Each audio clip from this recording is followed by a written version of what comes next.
لا أقسم بهذا البلد وأنت حل بهذا البلد ووالد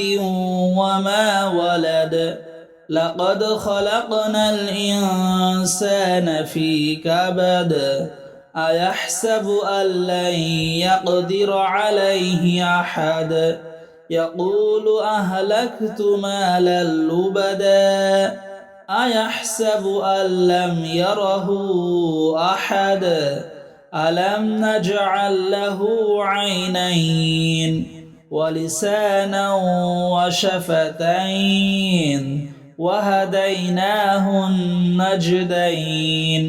فلاقتحم العقبة وما أدراك ما العقبة فك رقبة أو إطعام في يوم ذي مسغبة يتيما ذا مقربة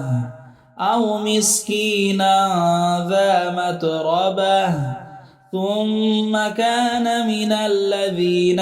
آمنوا وتواصوا بالصبر وتواصوا بالمرحمة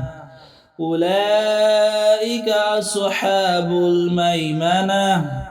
والذين كفروا بآياتنا هم أصحاب المشأمة